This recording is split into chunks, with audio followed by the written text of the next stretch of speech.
गेल्या 20 वर्षांचा राजकीय आढावा घेतला तर स्थानिक स्वराज्य संस्थांच्या निवडणुकीत राजकीय पक्षांमध्ये जे द्वंद्व माजले त्याचा प्रभाव निवडणुकीनंतर दिसून येत आहे. सिंधुदुर्गात निवडणुकीनंतर राजकीय सन्नाटा पसरल्याचं चित्र आहे.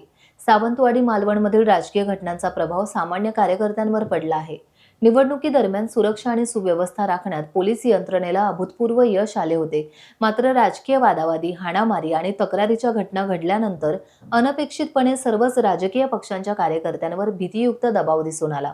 वादाचा परिणाम सर्वसामान्य जनतेत उमटलेला दिसून आला. कणकवली निवडणुकीत आघाडीची थेट लढत भाजपशी झाली. तेथेही चमत्कारिक बदल दिसून आले. वेंगुर्ले निवडणुकीतील राजकीय घडामोडींचे प्रभाव अजूनही कायम आहे. एकंदरीत सर्वच राजकीय पक्षांच्या कार्यकर्त्यांमध्ये राजकीय सन्नाटा पसरला आहे. निवडणुका म्हणजे आता राजकीय आखाडे होताना दिसत आहेत.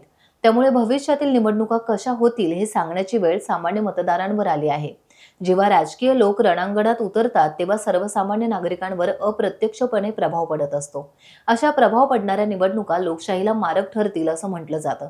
त्यामुळेच आज सिंधुदुर्गात पसरलेला राजकीय सन्नाटा का आहे याचा विचार सुज्ञ नागरिकांनी करायला हवा.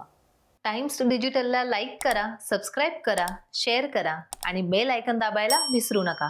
पाहत रहा टाइम्स डिजिटल.